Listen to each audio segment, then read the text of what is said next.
Maju. Oiê. Oi, Tá dando pra ouvir? tá dando sim. Tá dando para me ouvir? Peraí que eu vou pegar o fone.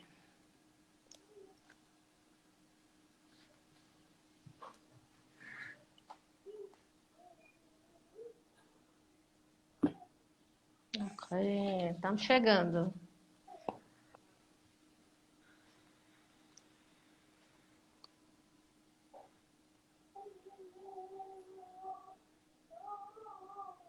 Legal.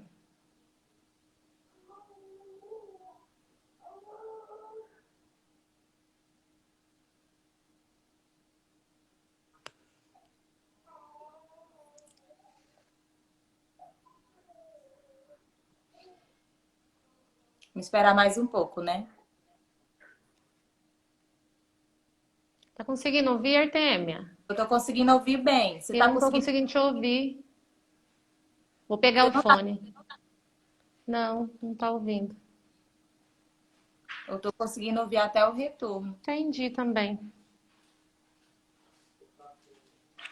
Obrigada, Manu.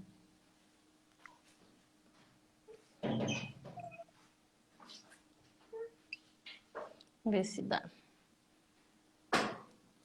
Gente, vocês que estão entrando na live, vocês estão conseguindo me ouvir bem? Por favor, deixa nos comentários.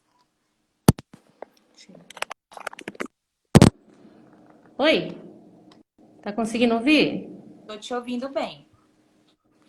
Ah, eu também. Tá ótimo.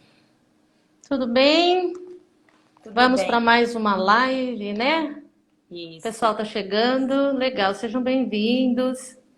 Gente, tá dando para me ouvir bem? É, dá um oi. As duas, legal. Ótimo. Deixa eu diminuir Muito aqui. bom. Então, gente, eu e a Cirlei, a gente resolveu fazer essa live, né? Para falar um pouco do que eu passo no meu dia a dia, né? Que é criança fora de controle. Para quem não me conhece, eu sou a Artêmia, eu sou mãe de 3 meninas, a Júlia de 5 anos, a Eloá de 3 anos e a Aurora de 7 meses. Então, a Cirlei, ela é formada em pedagogia, ela é formada em advocacia também, e ela tem muita experiência nessa área, porque ela trabalha nesse ramo. Se apresenta aí um pouco para o pessoal, Cirlei, por gentileza. Olá. Oi, pessoal, tudo bem? Para quem não me conhece, eu sou Cirlei Oliveira, do Treinamento Pais e Filhos. Eu sou pedagoga, sou coach familiar, trabalho com mentoreamento de famílias, né? Já faz aí algumas décadas. Sou mãe da Natália, tá com quase 30 anos, o Lucas com 25, a Ana Júlia com 13 e sou vó do Pedrinho, né? Artêmia vê Pedrinho por aí. Eu amo. E a gente tem trabalhado nos últimos anos, na última década, aí, com treinamento de pais, né? Então, na verdade, o nosso trabalho é literalmente ajudar os pais aí a entender, a ler o cenário da sua família, dar ferramentas, ajudar os pais no treinamento eficiente mesmo, coisas, estratégias, ferramentas, soluções, né? Mas o que eu acredito que o mais profundo das famílias, realmente, é você compreender a missão. Né? Família como missão mesmo, nosso propósito como pais e mães, né, de crianças. E o nosso trabalho estamos trabalhando aí, fizemos treinamento presencial em Curitiba, fazemos aqui, né? O ano passado foi bem intenso, esse ano nós não conseguimos fazer nenhum deles. E estamos trabalhando online, temos um treinamento de pais online, temos uma turma rodando agora, inclusive de pais, no nosso treinamento, onde a gente ajuda eles a entender essa dinâmica desde o sistema familiar, o tipo de pai, tipos de filho, compreender como se desenvolve a sexualidade, a identidade, construir um projeto de vida familiar de curto, médio e longo prazo, né? Ter desenhado o que a gente quer como família, que tipo de filhos a gente quer entregar para a sociedade, entregar para o mundo, né? E como fazer, porque eu acho que o grande desafio é como fazer, né? O que uma mãe e um pai vêm perguntar para mim é como eu consigo que meu filho obedeça, como eu consigo fazer com que meu filho seja mais criativo, mais inteligente, mais... Então, assim, a gente quer saber o como, né? Então, eu acredito que o nosso trabalho tem muito a ver com como fazer. E eu costumo dizer, a gente dá referenciais.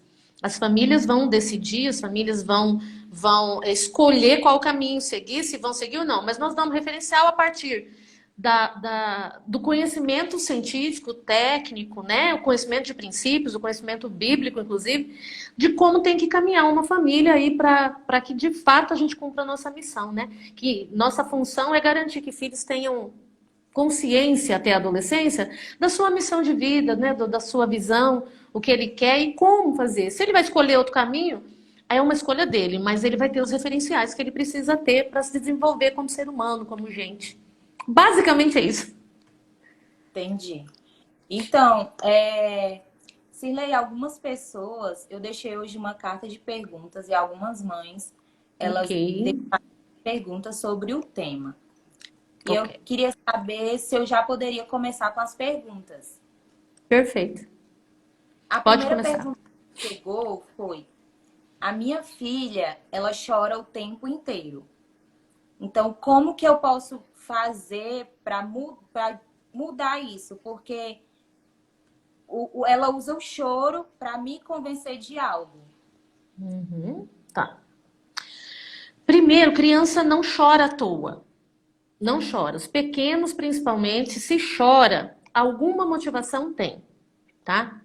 Claro que uma criança que é extremamente superprotegida, extremamente cuidada fora do natural, fora daquilo que é saudável, ela sim vai aprender a fazer manha, ela vai aprender a manipular, ela vai aprender a usar aí a realidade a favor dela no sentido de manter-se de forma confortável, tá? Porque basicamente as crianças, como qualquer ser humano, ele quer ter bem-estar, quer ter prazer, quer fazer só o que gosta, né? Então tem muito a ver, mas necessariamente quando há um comportamento reiterado de choro, é preciso entender o que está acontecendo, tá? Quais são os gatilhos que disparam o choro? Por exemplo, se for uma criança pequena, olha, ela fica muito tempo no colo. Quando eu tiro do colo, ela chora. Um exemplo. Tá, quando você tira do colo, você tira ela da zona de conforto dela, ela vai chorar.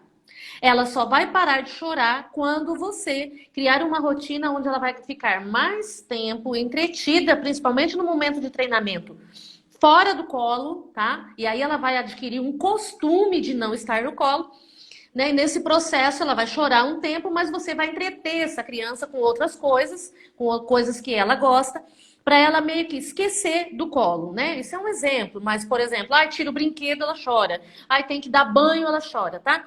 Normalmente está relacionado com algum sentimento de perda ali. Tô perdendo o Entendi. colo, tô perdendo a liberdade, tô perdendo, entendeu? Com os não. Mas é interessante eliminar hipóteses. Tá com algum problema de saúde? Não. Tá dormindo bem? Né? Tá comendo bem? Tá? Ela não tem problema respiratório, não tem nenhum problema de intestino, não tem nada? Não. Então aí vai pro comportamento mesmo. Olhar o que tem feito, que normalmente somos nós pais que fazemos, que tá gerando nela, que gerou nela um costume que a gente não quer manter, e o comportamento que nós temos para tirar esse costume dela que está gerando o choro. Tá? Mas choro não é em vão. Por mais que a criança seja manhosa, ele não é em vão. Tem algo ali que precisa ser olhado, tá? Uhum. A outra pergunta foi: tenho um filho de 6 anos e ele só age agressivamente comigo. Tá. Uma criança de 6 anos, ele já tem noção do certo e do errado, do bom e do ruim, do que pode e o que não pode, basicamente, tá? Uma criança de 6 anos, no treinamento de filhos, na educação, no processo intencional de educar filhos, ele já tem que ter claro muitas regras. Provavelmente, essa criança que tem esse comportamento agressivo, ele tem duas situações muito claras. Problema de autoridade com quem, da mãe ou do pai, que sofre essa agressão dele, tá? Essa é a primeira questão, um problema de autoridade e um sentimento de agressividade.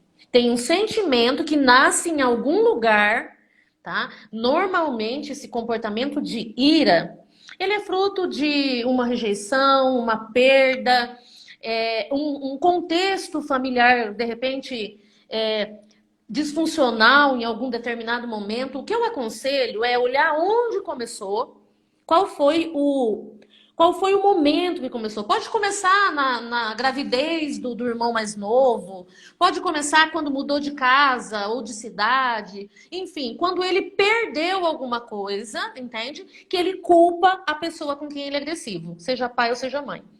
Porque cada filho é de um jeito, cada ser humano é de um jeito, né?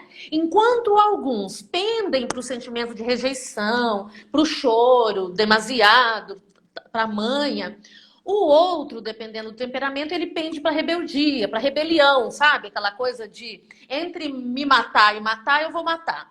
O outro, entre me matar e matar, eu vou me matar. Percebe? Aquela coisa mais de explodir para a vida. Então, normalmente tem problema com a autoridade, essa criança não está vendo essa pessoa como autoridade que ela deveria, se é pai e é mãe, ele precisa ver, e é ver mesmo, é a criança ver você como autoridade pai. Porque nós podemos nos ver, mas ela só vai reagir a partir da cosmovisão dela, tá? É uma autoridade. E, de repente, normalmente quando tem esse problema, os pais são inseguros no que fazer. Gera uma insegurança. Então, uma hora ele age de um jeito, outra hora age do outro. Não tem um comportamento linear. Aí, essa criança vai mesmo se comportar assim. O que a mãe precisa entender, o pai, é que esse tipo de comportamento não é aceitável. Entende? Na nossa família, a agressividade não é aceitável. Não é aceitável com o pai e a mãe, porque são figuras de autoridade, mas também não é aceitável com as pessoas. Né? Então a gente fala muito sobre treinamento moral, é ter claro isso. O que eu aceito na minha família, o que eu não aceito, não aceito. Eu não tenho liberdade de permitir que apanhe, que bata, enfim, entendeu? Mas é olhar esse padrão de autoridade e onde começou. E lógico, ressignificar isso, tá? De repente essa criança está gritando por amor, gritando por reconhecimento, está gritando por limite. Criança, ela precisa, na tendência natural dela, ela precisa de limite, ela vai fugir dele, mas ela precisa. Limite é amor, sabe? Limite é amor, né? Até o Cote fala muito, né? Que amor sem limite é libertinagem. Então a gente realmente tem que ser verdadeiros professores aí dos nossos filhos, né? Discipuladores e fazer ele entender que ele não tem liberdade para fazer algumas coisas e nesse caso não tem e ponto. Entende? Tá. Não tem e ponto. Não vou negociar esse tipo de coisa com criança porque eu não tenho liberdade. Ok? A próxima pergunta foi assim. Tenho uma filha de 3 anos. Quando eu não dou uma coisa para ela, ela se joga no chão.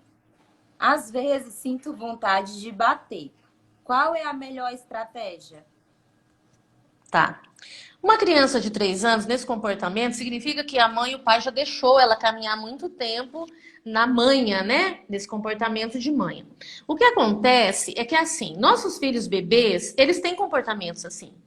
Só que eles são bebês, então a gente acha bonitinho, sabe? A birrinha, o tapinha no rosto do papai e da mamãe, o tapinha no cachorro. A gente acaba achando, né, bonitinho, engraçadinho. E não corrige, né? Não, a criança, ela entende não. Tanto é que é comum um bebê dizer não o tempo todo. Você já viu aquele bebê que fala não para tudo? Não, não, não quero. Então, é dele, ele sabe que aquele não é uma negativa. Então, o que acontece? Quando a criança de 3 anos tem esse comportamento, claro que essa é uma fase do egocentrismo. Essa fase é a fase onde ela é o centro do mundo. Tudo gira em torno dela, a necessidade é dela, né? Eles têm esse comportamento de que tudo sou eu, né? Tudo é para mim. Eu sou o mais importante, os meus probleminhas são os mais importantes. O nosso problema é que, como pai e mãe, 3 anos já é um movimento que ele já compreende. Ele compreende a comunicação, ele já está começando a falar, ele já está compreendendo o que você quer dizer, o que você quer comunicar, e ele já consegue, de forma mesmo que limitada, errando palavras ou frases, você consegue entender o que ele está falando, tá? Quando ela faz isso e a mãe dá o que ela quer, a leitura que ela fala, que ela entende vou continuar fazendo porque eu tenho recompensa por esse comportamento. Primeiro momento é não atender um comportamento desse. E aí, nos primeiros momentos, é deixar chorar. Entendeu? Não tá se matando, não vai se machucar? Não vai deixar chorar. Quando essa criança acabar de chorar, parou a birra, cansou de chorar? Cansou. Aí nós vamos conversar, ó, mamãe não vai dar, porque não é assim que se faz, não é assim que se consegue as coisas com a mamãe, tá bom? Outra vez que você chorar, você não vai conseguir. E aí você começa, ó, você começa a dar o que ela quer, ou dar a recompensa, fora do momento da manha, fora do momento da birra, para criar uma cultura mental nela de que, nesse contexto de manha, acabou, não funciona mais. Mas neste comportamento adequado, e aí a mãe e o pai vai desenhar o comportamento, né, vai dizer em que momento, e encorajar ela a ter um comportamento. Muito bem, filho, olha só, é assim que nós na nossa família, a gente quer, é assim que a mamãe quer que você se comporte, tá vendo? Então dá. Aí dá o beijo, o abraço, tarará. No momento da manhã, nada. Não vai gritar, não vai bater, não vai xingar, mas vai de forma bastante séria, bastante firme, sentar ali do lado, esperar a manhã passar e depois que terminou vai dizer, olha só, a partir de hoje você não consegue mais isso fazendo manhã, chorando, pulando, e aí a mãe vai dizer, descreve exatamente o comportamento dela, pulando, xingando, brigando, batendo, não consegue mais, tá bom? Você entendeu? Aí você é o movimento contrário. É o princípio da força contrária. Uma força só pode ser vencida por outra força maior e contrária. Birra, se não se negociar, a birra só vai aumentar e eles são bons nisso, viu? Cada dia eles aprimoram um pouco mais aí o requinte de exigência na hora da manha e cada vez que você fala não, a birra aumenta e vai virando um horror. Verdade. Eu que o diga. Né? É. Eu sei. Essa pergunta aqui, eu achei ela bem importante. Ok. Estou divorciada e o meu filho vai aos final de semana para casa do pai. Quando eu dou uma ordem, ele diz: você não é o meu pai. Ela não colocou a idade da criança. Tá. Quando nós temos filhos em situação de pais separados, né? Relacionamento separado, é complicado. Realmente. Mas aí eu digo para os pais, não temos liberdade, pais separados, não têm liberdade de não conversar sobre a educação dos filhos. Quem separou foi o marido e a esposa, entendeu? O companheiro e a companheira. A relação de pai não quebrou, continua a mesma. 100% dessa relação é 50% da mãe e 50% do pai. E eu gosto de falar ao nível de porcentagem mesmo, para materializar na cabeça dos pais que os dois são responsáveis pela educação dos filhos, mesmo que um pai fique mais tempo por conta da guarda, é responsabilidade dos dois. O que acontece normalmente, e nós nas escolas sofremos aí, vemos e sofremos junto com as crianças, é o quê? Os pais confundem os relacionamentos, né? Misturam as coisas e dentro da família nós temos funções. Então, eu sou esposa do meu marido, mas eu sou mãe dos meus filhos. E se eu tivesse a minha mãe dentro da minha casa, em relação à minha mãe, eu seria filha. Isso quer dizer o quê? Que nós temos comportamentos diferentes. Nós precisamos ter. E aí o que acontece? Eu me separei, né? Nós nos separamos, mas eu, na minha cabeça, essa relação de pai e mãe também rompeu. Ela não rompe, ela não pode romper, porque ela agora, ela é primeiro uma função institucional garantida por lei, exigida que pais cumpram seus deveres, e depois nós somos os únicos seres humanos que temos a função de pai e função de mãe. E quando nós falamos em função de pai, trabalhando numa perspectiva sistêmica, nós ainda temos uma função materna e paterna, que é diferente de função de mãe e pai, né? E os dois exercem. O que precisa haver num relacionamento como esse?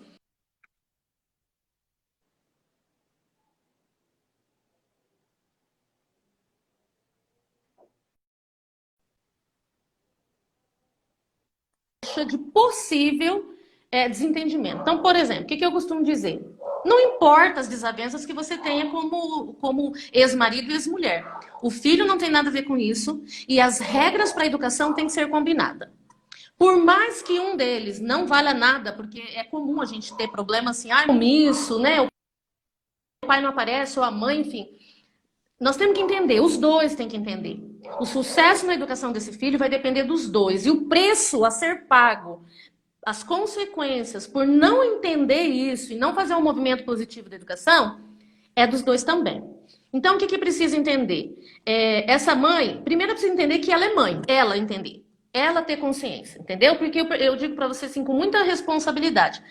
Às vezes os pais não, as mães, ambos, né? Quem está na relação, não tem clareza do papel, entendeu? E aí, começa a acreditar que realmente não é. Você não é meu pai, eu sou sua mãe. E eu sou igualmente responsável por você. E aí, longe dessa criança, tem um bate-papo legal com esse pai e vai dizer, olha só, nós precisamos falar a mesma língua com ele. Entendeu? Isso é muito sério, eu digo sério a ponto de, se precisar ir na psicóloga, contratar uma psicóloga, sentar com os dois, precisa fazer. Mas para isso precisa ter claros princípios, né? Precisa ter claras regras do jogo, as regras para educar esse filho, tá? Outra coisa que eu defendo, que eu digo, às vezes, as mães, num relacionamento de separação, acabam abraçando toda obrigação e minimizando a participação dos pais. Às vezes porque não fazem, não dão conta, elas são mais rápidas, elas estão com os filhos mais tempo, né? A maioria acaba ficando com a guarda. Mas eu digo para você, não minimize a participação dos pais. Exija que façam, tenha paciência nesse processo, seja inteligente para estabelecer as regras. Por quê? Porque esse tipo de comportamento que esse pai tem com essa criança, ele não tem consciência do estrago que ele está fazendo. Ele não tem consciência do prejuízo emocional, psicológico e de autoridade que ele está gerando na mãe. Por quê? Porque esse menino vai crescer e quando ela tiver que impor-se como autoridade, já precisa ser agora, né, seja qual for a idade que ele está, ela vai ter dificuldade e ele vai pagar o preço disso, entende? Então, assim, o que eu costumo dizer, Artemio, é assim, o que é princípio, o que é certo, todos têm responsabilidade, ele não tem liberdade de trazer um diálogo desse para essa criança, não tem, e ela não tem liberdade de aceitar, entendeu? Então vai ter que respirar fundo, abrir, sabe, assim, abrir mão de algumas coisas, engolir seco e dizer, agora nós vamos conversar sobre o nosso filho. Não dá para negociar esse tipo de coisa. E ser pai não é papel de mãe, né, Sirlene? Não, é assim, ó. Não, pai é pai, mãe é mãe. Eu costumo dizer que a gente não aguenta ser pai, entendeu? Mãe não aguenta ser pai. Pai não aguenta ser mãe. Não é um movimento natural. O que existe quando nós trabalhamos numa perspectiva de sistema de mundo, é o quê? Eu, mãe, posso desempenhar na vida do meu filho função materna e função paterna. Qual é a diferença? A função materna, ela tem a função de trazer para o coração, trazer para dentro da família, nutrir, cuidar, proteger, amar, grudar, tá? Essa coisa do peito, traz para o peito. A função paterna leva para o mundo, leva para a liberdade. Então, eu trago, cuido, nutro, protejo e libero. É o movimento que a gente defende como treinamento. Eu garanto que ele venha, eu garanto que ele me obedeça, eu amo, eu me relaciono com todas as ferramentas possíveis, eu ensino, eu instruo. Isso eu fiz a função materna, tá? Libero para a vida. Cada ação, cada comportamento que meu filho puder já ser liberado para a vida é função paterna. Entende? Mas, por exemplo, por que uma mãe sozinha, viúva ou separada, ou até mãe solteira, cria bem um filho? Porque ela tem consciência de quando ela traz, mesmo que instintamente, e quando ela libera.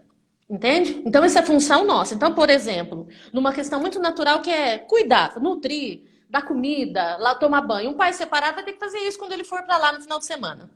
É a função materna, é nossa função fazer isso, é natural da mulher, é natural, veio do ventre, né? Veio da nossa essência. Ele vai fazer isso, é uma função, ele não é mãe, ele está cumprindo uma função natural de quem nutre, de quem alimenta, entendeu? De quem traz para o peito. Nós vamos agora ensinar os nossos filhos a ir para a escola sozinho. Então eu vou lá, treino essa criança, né? Garanto que ela aprenda e libero.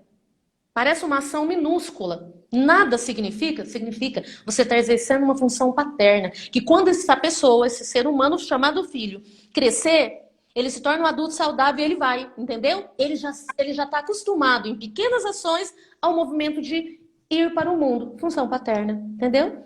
Por isso que muitas mães aí criam super bem seus filhos, porque ela sabe a hora de ir e a hora de trazer, né? Mas essa mãe, por exemplo, eu digo para ela... Eu defendo, falo que um dos princípios que eu amo e que eu ensino para todo mundo é o princípio da realidade criada. O princípio da realidade criada tem a ver com a nossa capacidade de co-criar. Nós temos uma realidade.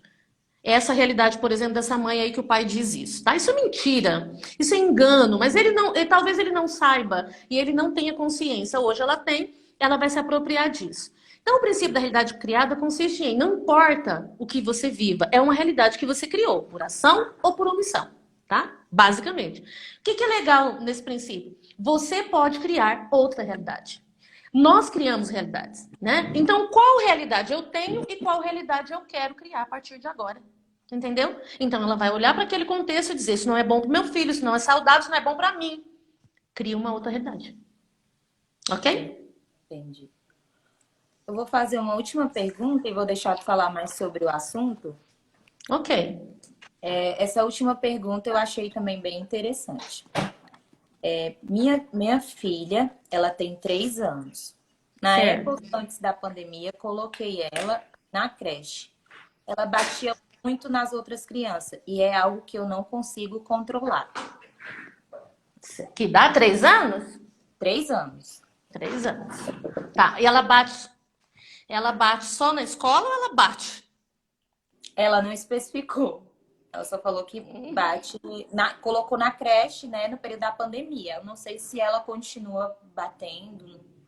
Entendi. Bom, bater aqui 3 anos, tá. A criança, provavelmente de 3 anos, se ela for como desagradada, pode ser que ela bata, tá? É um movimento que elas fazem. O que ela precisa entender?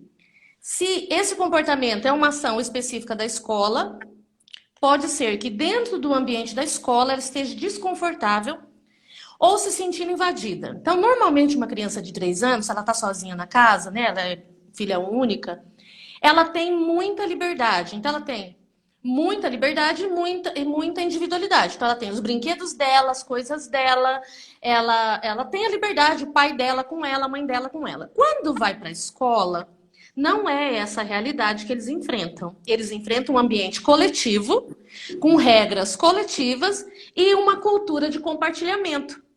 Entendeu? Então eu divido o brinquedo, eu divido o brinquedo, né, para manusear, para manipular, mas eu divido o brinquedo do parquinho, eu divido a bola, eu divido a professora, tá entendendo?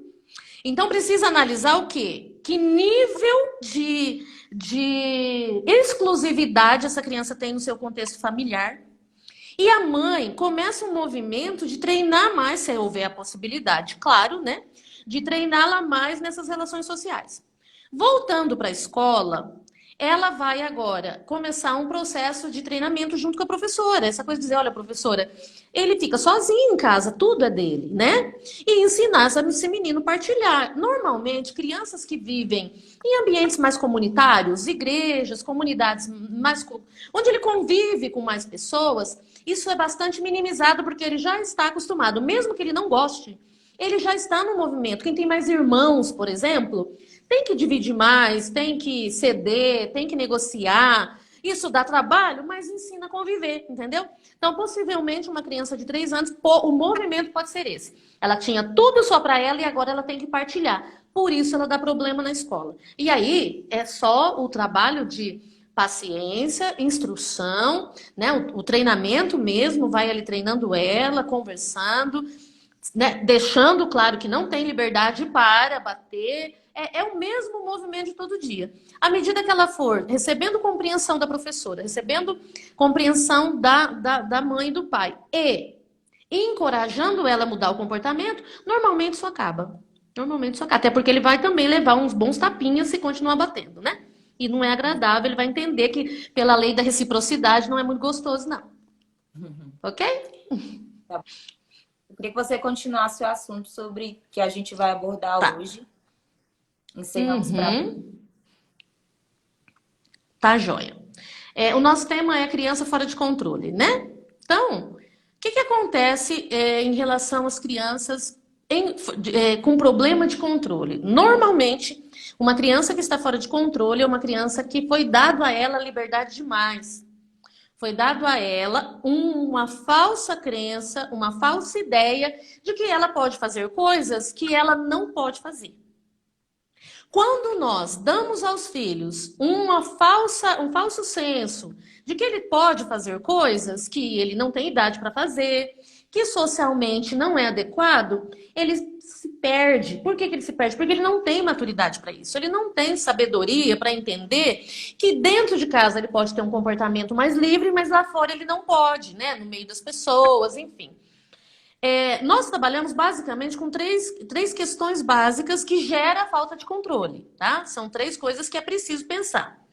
A primeira dela, e para a criança é muito coerente, se a sua criança está fora de controle, analise se ela não tem liberdade demais física, liberdade de ir e vir, sabe? Liberdade de fazer escolhas em relação a onde ela vai e como ela vai. Por exemplo, é importante pensar se o seu filho, na hora que ele vai, você vai no mercado, por exemplo, ele é aquela criança que sai correndo no estacionamento para entrar no mercado ou no shopping. Ele é aquela criança que não espera você do lado do carro. Isso é um sinal que é uma criança que vai ter uma ideia, uma falsa crença de que ele pode fazer. E aí gera um comportamento descontrolado, entende? Porque a criança ela vai associando as aprendizagens dela. A criança aprende por associação. Então, olha, se eu posso ir onde eu quero, se eu posso fazer o que eu quero, então eu posso fazer as outras coisas, eu não preciso pedir. Criança fora de controle é aquela criança que não dá satisfação, entendeu? Então, as crianças precisam dar satisfação. Nós, pais, somos responsáveis pela segurança dela. Nós somos responsáveis em garantir que os nossos filhos estejam protegidos, guardados fisicamente, inclusive. Então, uma questão muito séria quando você percebe que uma criança está desandada é batata. Quando eu pergunto para a mãe, quando desce do carro, o que acontece? Ele sai correndo, eu tenho que pegar. Então, não. Então, o que eu sugiro? Para começar a pegar o controle dessa criança. Começa a pegar a liberdade, tirar a liberdade física dele. Um exemplo muito legal desceu do carro, desceu, mão no carro. Mãozinha no carro, sabe? Mãozinha. Gruda todo mundo aqui no carro, principalmente quem tem mais de um, tá? Garanta que seu filho tá colado, que nem imã no carro. Por quê? É uma questão de segurança. Até que você tire seu bebê do carrinho, da cadeirinha, você corre o risco de ter suas duas meninas correndo pelo estacionamento. Você é responsável por eles. Entendeu? Então, uma dica simples. Gruda as mãozinhas no carro. Mão no carro, sabe? Tipo, mãos pra cima. E aí você começa a treiná-los, elas mesmas vão falar. Eles mesmos falam, viu? Mão no carro. Eles erguem a mãozinha lá. É um barato, tá? Por quê? Porque você começa a dar uma consciência para ele de que ele não tem liberdade de sair correndo porque é uma questão de segurança. Você, mãe, não pode garantir que ele esteja seguro, a não ser que ele esteja com a mãozinha no carro. Deu para entender? Então, esse é um problema. Então, a criança tem liberdade física demais. Pode ir no vizinho sem pedir, pode sair do quintal sem te pedir. Criança tem que pedir. Criança tem que verbalizar. Mãe, posso ir ali? Entendeu? E tem que ouvir uma resposta verbal. Por quê? Porque ela precisa criar uma disposição mental de que ela está sob a sua autoridade, sob seu controle. E crianças precisam estar sob o controle dos pais. É uma questão de segurança. Entende? Então, isso é a primeira questão. Segunda questão, é a criança, quando você tem um problema de controle nela, normalmente ela tem liberdade verbal demais. É uma criança que pode falar o que quer, com quem quiser, na hora que quiser, você entendeu? Aquela criança cheia de sabedoria, a gente chama, sabedoria aos próprios olhos. Sabe aquela criança que acha que pode falar de qualquer assunto com quem for. Isso pode parecer autoritário, tá? Pode parecer assim, nossa, mas meu filho não tem liberdade.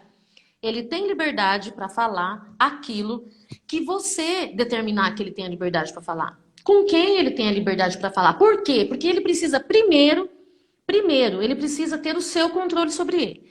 Ele domina, então, por exemplo, uma criança que chega no meio das pessoas e vai falando aquilo que ela ouviu você falar em casa. Quer um exemplo muito simples? Onde chega, fala do que acontece em casa. Liberdade verbal demais, essa criança vai sair do controle. Se já não saiu. Porque a criança precisa desse limite concreto sobre ela, entende? Então, é comum uma criança que você tá, ou você já perdeu o controle, ou você já sabe que aquela criança vai te dar um trabalho ali nessa questão, ela escuta o que você fala e fala lá fora sem te pedir autorização. Então, outra questão. O que nós falarmos na nossa casa fica na nossa casa. Eu tenho uma aluna no treinamento, eles comentaram alguma coisa da cunhada. Alguma coisa contaram da cunhada dentro de casa. Chegou na casa da avó, a menina viu a cunhada, ela falou o que o pai e a mãe falou pra cunhada. Tá entendendo? Isso gerou um transtorno. Meses, eles tiveram que tatear. Porque na cabeça, a criança não mente, mas ela não entendeu o contexto. Ela não entendeu o contexto que estavam falando, né, da cunhada, enfim. Percebe? Então, quando perceber que uma criança está com esse problema de controle, começa a pegar as rédeas da liberdade verbal, começa a pegar as rédeas da liberdade física, percebe? Ela não tem liberdade de falar. Começa assim em casa, começa a amarrar isso. Não, olha, ninguém tem liberdade de falar o que acontece dentro da nossa casa, a não ser que papai e mamãe deixem. Ponto. E aí, nesse momento, a gente tem que ser claro, firme e, de fato, fazer que isso se cumpra. E dizer por quê, tá? Porque é uma fala fora do contexto. Você não vai levar algo para lá que as pessoas não vão entender. Né? Quem vive em comunidade muito próxima, volta e meia passa uma dessa com as crianças. Então, a gente tem que orientar. Não dá, né? É, eu sei. É uma Eu loucura. já passei, tá? É bem constrangedor. É muito constrangedor, porque na cabeça os outros, na cabeça dos outros, criança não mente. Criança fala a verdade. Só que a criança não entende o contexto. Mas como ela tem liberdade demais e ela quer se sentir parte, ela acha que ela sabe o que ela está fazendo, ela vai e fala. Entendeu? Mas a verdade, a culpa é nossa. Ela só é uma criança fora de controle. Tá joia? E uma terceira questão muito importante que a gente precisa vigiar a criança toma decisão demais. Se o seu filho toma muitas decisões, e aí eu vou te explicar, vou te dar um exemplo bem prático. Se o seu filho toma muitas decisões, ele provavelmente vai começar a querer assumir o controle da vida dele. E aí, já passou, não é? A gente morre de vergonha, Rafaela. Morre, morre. E o pior é que a situação não se resolve. Como é que você prova uma coisa que o seu filho, que estava dentro de casa, falou? Como é que você conserta esse negócio? É terrível, terrível. Então, olha só. É muito simples, né? Dá até para fazer um teste. Se alguém tem uma criança fora de controle, eu vou dizer para você o que normalmente acontece. Você escolhe uma roupa para essa criança sair. Sai da igreja para sair. Aí ela diz para você que ela não quer. Ela quer, o vestidinho azul. Não, eu quero vermelho. E aí a casa cai porque ela quer o vermelho. Quem fez a escolha? Ela. E ela aí você gastou todo o seu tempo passando roupa, arrumando roupa, e ela quer o vermelho. Então já é um sinal. Mas presta atenção. Aquela criança que Dr. Garezo dá um exemplo maravilhoso. Eu vou até repetir porque eu acho o máximo.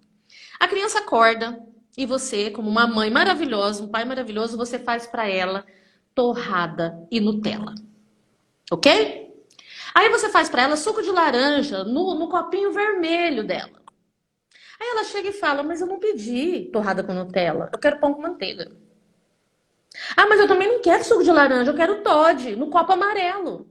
Aí você dá tudo que ela quer. Aí você come a torrada com Nutella, aí você dá, entendeu? Você dá o copo vermelho em vez do, né, o copo amarelo em vez do vermelho, você não dá o suco, você dá o leite com chocolate que ela quer. Quem fez as escolhas? Quem escolheu o que ia comer? Ela. Quem escolheu o que ia tomar? Vejo que Ela. Oi? Vejo que é Né? exprofissa. Aqui não é diferente. Não, não é, Artemia. É nós, é o amor de pai e mãe que perde o equilíbrio, entendeu? O amor disfuncional. Aí, presta atenção, e aí a gente continua dando liberdade para essa criança fazer escolhas. Agora me diz, isso é uma questão simples, não é? Aí ele até continua o exemplo, que eu vou te dar o exemplo inteiro que eu acho o máximo. Aí você é uma boa mãe, você é toda didática, pedagógica, então nós vamos ler o livrinho de historinha, tá bom? Tá bom. Aí você pega um livro diferente, porque ela já leu vários dias o mesmo livro. Você pega o livrinho e fala, filho, vamos ler esse livro? Ah, não, mas eu quero o de ontem, não quero ler o de hoje. Aí você pega e dá o livro para ela ler. O de ontem não tem importância, amanhã você lê, né? O livro que você separou. Então tá, vamos sentar no sofá. Não, mãe, eu não quero sentar no sofá, eu quero sentar no tapete. Ah, tudo bem, não tem problema sentar no tapete. O que tem de mal não sentar no sofá e sentar no tapete, não é? Aí depois, tudo bem, tá? Tudo ok até agora. Só que chega na hora de comer, aí você fala, agora vamos comer. Mãe, eu não quero. Como assim você não quer? Você tem que almoçar. Eu não quero almoçar, eu não vou almoçar. Por que você não vai almoçar? Porque eu não quero. Quem fez a escolha pelo café da manhã, pelo pão com manteiga, o leite com chocolate? Foi ela. Quem escolheu o copo? Foi ela. Quem escolheu o livrinho de todo dia? Ela. Quem escolheu onde sentar? Ela. Por que que agora, na cabeça dela, por que que agora ela tem que comer o que você quer? Entendeu? Onde você começa a perder o controle, tá? Mas aí, o que que acontece? Nós estamos falando de uma criança que já desandou, já perdemos o controle. Quem perdeu o controle tem que pegar de volta. É bem o princípio da autoridade, tá? Porque à medida que os nossos filhos vão crescendo, a ideia é diminuir o controle. À medida que eles vão assumindo suas responsabilidades, a gente mantém essa autoridade e diminui o controle. Uma criança descontrolada, que já perdeu o controle, que está num nível que ela não te obedece mais, você volta o controle.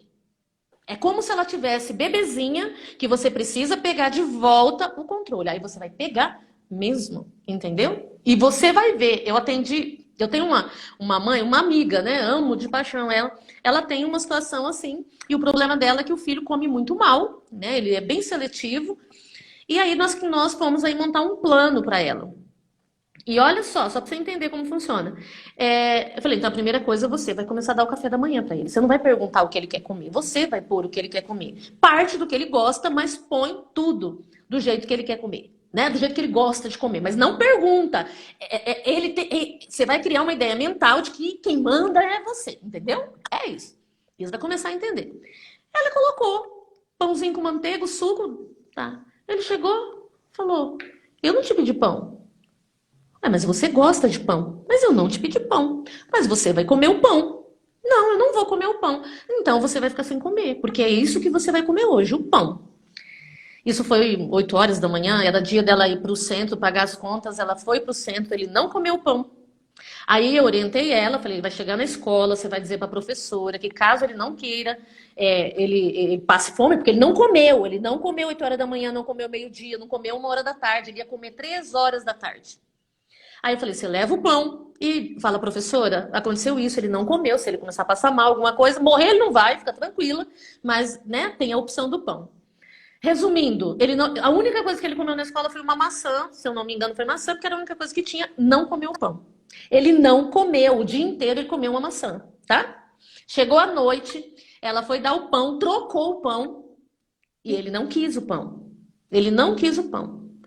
Resumindo para você, eu acho que ele tomou suco naquele dia, é isso que criança faz. Criança, filho, ele é tinhozinho. No outro dia, ele acordou passando mal, vomitou.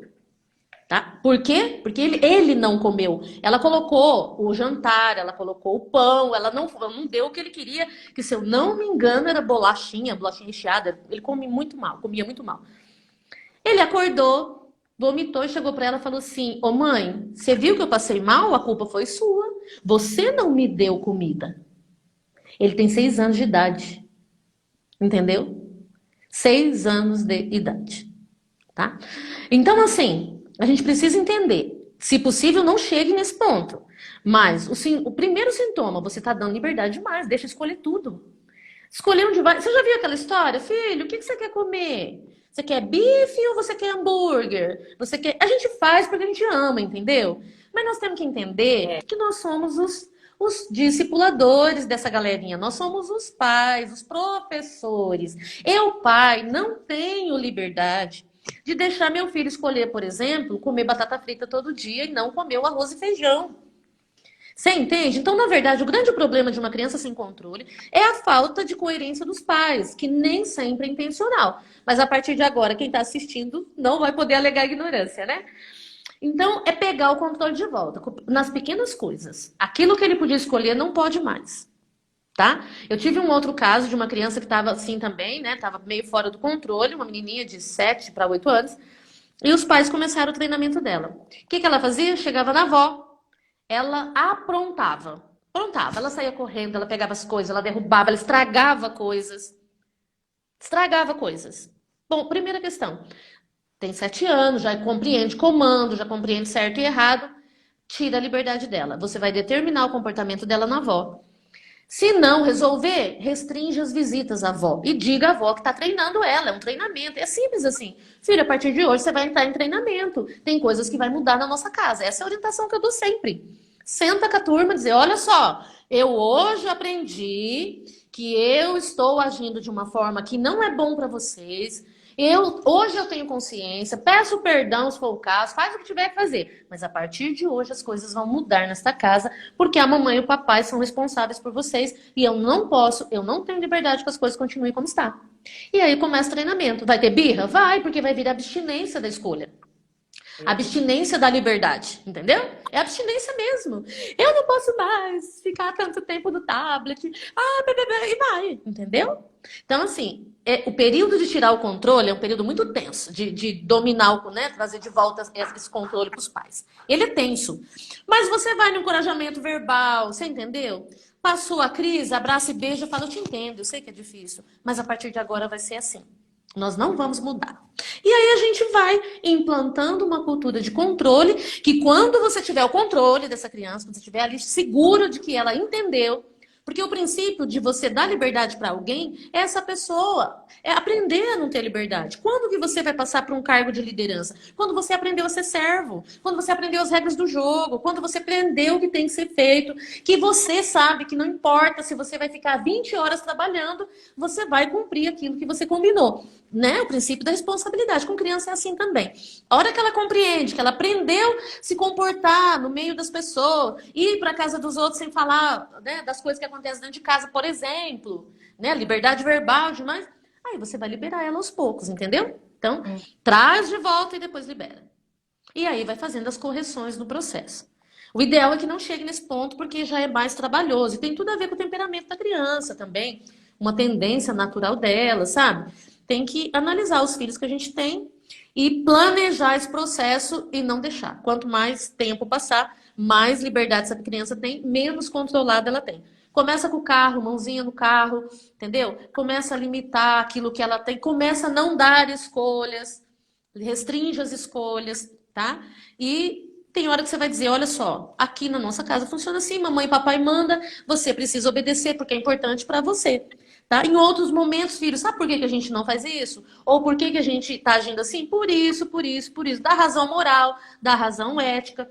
Fala do princípio da autoridade, fala o quanto você ama e precisa que ela entenda, que ele entenda. E bola pra frente, tá? Tem que ser o adulto na relação. Nossa, Cele, você falando aí um pouco, né? A Júlia, a minha de 5 anos, ela tem muita dificuldade de permitir que eu escolha a roupa. Então, assim, a gente é cearense, né? Só que hoje eu moro aqui em Almirante. Você sabe que é Muito. então, casaco, pra mim, pô, é uma confusão, é uma birra, e ela não põe, e eu brigo. Porque no começo, quando ela era novinha, que ela escolhia a roupa dela, nós morando lá em Fortaleza na época, eu achava lindo. Nossa, amor, como ela é independente. É bem isso. Hoje eu percebi aqui na nossa live que eu perdi esse controle, né? Já a Eloá do meio, acho que são bem diferentes, as características mesmo dos filhos, né? Sim. Falou, Uhum. cada um é um ser humano diferente. Totalmente. A Eloá já é a liberdade verbal. Então, assim, eu chego a passar momentos constrangedores. Só que, assim, não é nem o que ela escuta aqui, é ela chegar e expor a opinião dela. Tipo, ela chegar pra uma pessoa e falar, nossa, como você é feio. Então, tipo assim, isso acaba me constrangendo, né? Nossa, você é muito... Sim. Então, eu fico bem constrangida, porque ela tem essa liberdade de falar o que ela pensa. Não é nem o que a gente acaba Sim. falando aqui em casa. Uhum. No caso, por exemplo, da liberdade verbal, primeiro, por exemplo, o que a gente tem que pegar são essas situações e fazer dela um aprendizado, né? Pais, líderes, eles pegam, eles ensinam no caminho. É bem ensinar no caminho mesmo. Aconteceu, por exemplo, esse aí, olha, ela chamou uma pessoa de feia. A beleza e a feiura é algo subjetivo. Se ela tem um conceito de feio que faz ela pensar que uma determinada pessoa não tem um padrão bonito, a gente precisa entender que leitura que ela tem de mundo. E ela está trazendo uma leitura de mundo que de algum lugar está vindo como referencial, tá? E a ideia é, na nossa família, o que nós pensamos sobre feiura? E aí, trabalhar com ela. Olha, filha, na nossa família, nós respeitamos as características das pessoas, né? E não existe feio, existem diferentes. tá? Pode existir um padrão estético, comercial para beleza, tal. Discutir, conversar essas coisas com ela e dizer, na nossa família, nós não chamamos as pessoas de feia. Entende? Quando você achar que uma pessoa é feia, Lu, guarda pra você e pode comunicar com a mamãe, com o papai, mas com a pessoa não, por quê? Porque ofende o outro.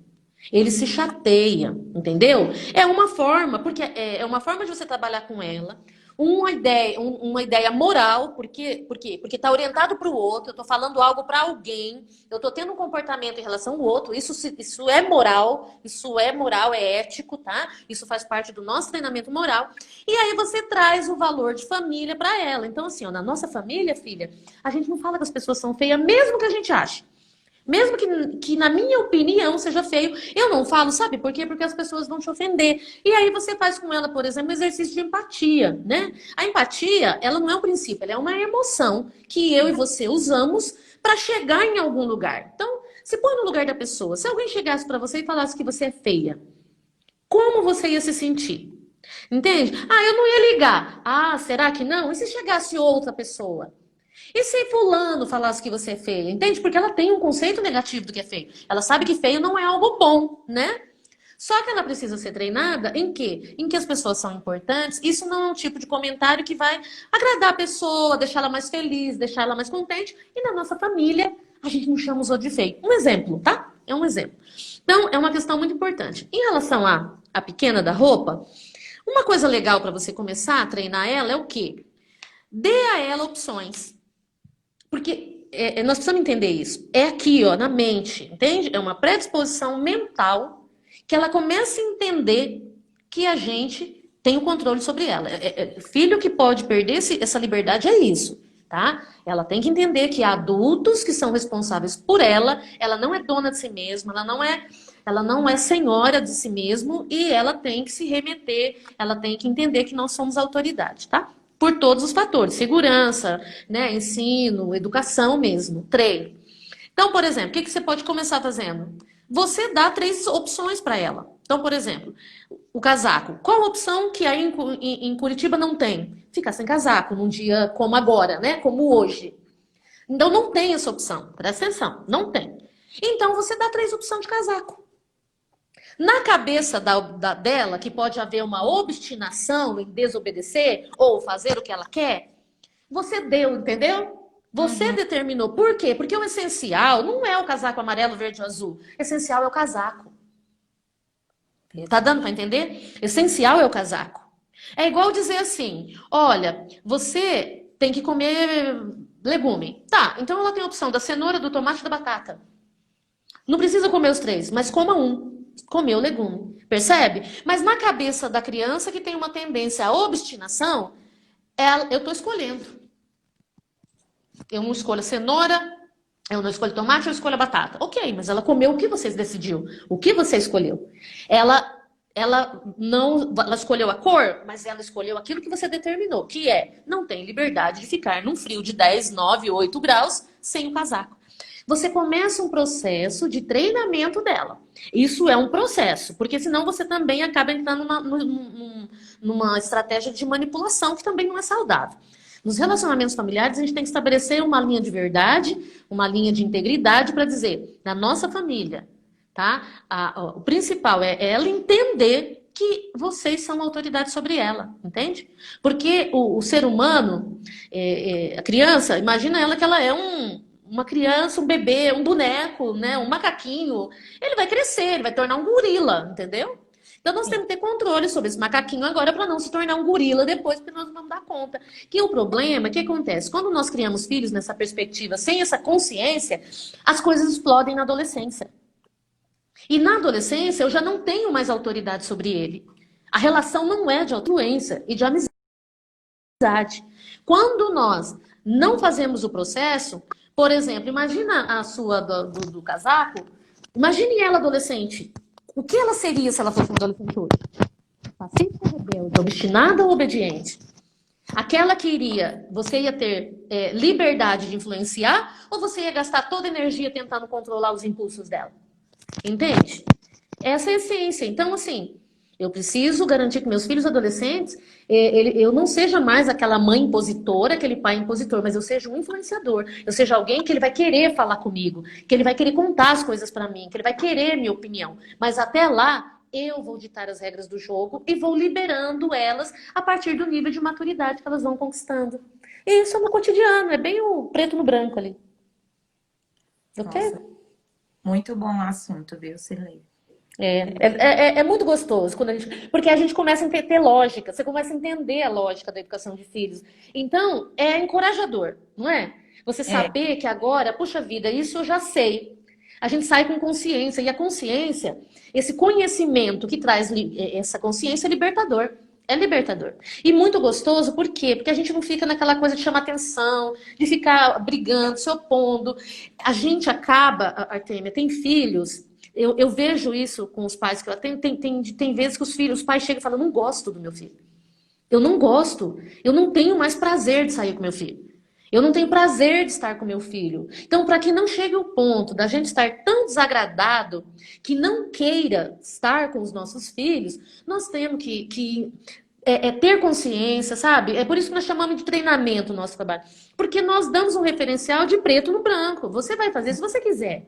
Mas você já sabe hoje que esse comportamento de escolha dela leva ela a um nível de criança fora de controle. Então, eu preciso ter um controle, não é? Para que eu possa, a partir desse controle, aí sim, começar um processo de ensino, né? Treinamento e liberar. O processo é, primeiro obedece, depois assume responsabilidade, depois voa no mundo. Voa na vida, entendeu? Você com seus filhos com 18 anos, nós temos que... O ideal é ter certeza que esteja onde estiver, o movimento deles é para construção, é para a vida, é para o bem, sabe? É serem proativos, resilientes, criadores, criativos. Esse é um movimento saudável, mas precisa começar desde o bebezinho, lá na barriga, é um processo mesmo. Nasceu, o comportamentozinho, as rotinas são importantes. As rotinas, eu falo que é libertador para mãe, sabe? Rotina dentro de casa liberta, liberta a gente, gera autonomia neles, gera responsabilidade, é uma delícia. E aí, aqueles que já têm uma tendência para liderança, eles começam a se movimentar. Aqueles que são tímidos, introspectivos, às vezes medrosos, você começa a encorajar. Aquele líder, ele tem consciência que na nossa família nós cuidamos dos outros, nós respeitamos uns aos outros, ele começa a ajudar o irmãozinho melhor, já começa a encorajar o irmãozinho, ele passa a ser um membro ativo na família. Não aquele que dá trabalho, mas aquele que cria, aquele que é um colaborador, porque a ideia é essa. A ideia é, com 10 anos, suas meninas deem conta das atividades de casa, ajude a cuidar do irmão, sabe? Efetivamente, não é só o estar do lado, efetivamente ser um membro colaborador. Entendeu? Isso é para a bênção. Família, ela é a primeira instituição, é o primeiro modelo de liderança que os nossos filhos têm. É a primeira instituição, a primeira empresa, o primeiro lugar que eles vão criar um referencial, sabe? De ser corporativo, comunicativo, de pensar no outro, esse movimento lindo que é. Eu falo que família é um espetáculo, mas a gente tem que ter essa clareza, né?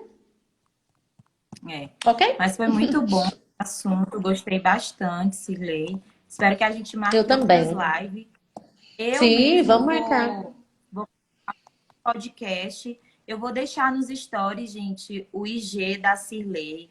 Vão lá no IG Isso. dela, clique na bio sobre treinamento para pais, muito edificante.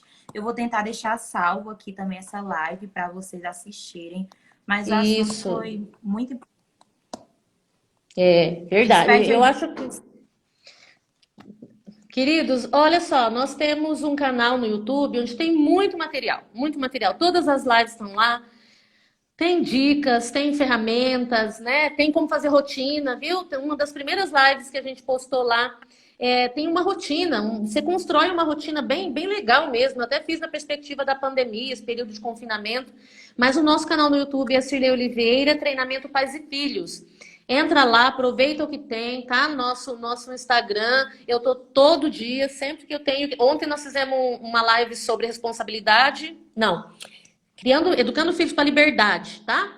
Vai lá e eu fui colocando dicas durante o dia. Tem muita coisa boa para vocês. Assim, é um prazer ter vocês aí com a gente. É um prazer estar aqui falando daquilo que a gente ama e acredita que é família. Ok? Então, gente, o tempo está acabando. Muito Tá. obrigada por ter assistido nossa live. Vamos remarcar outra live Ok. com um outro assunto, viu? Então, obrigada você que assistiu e tchau.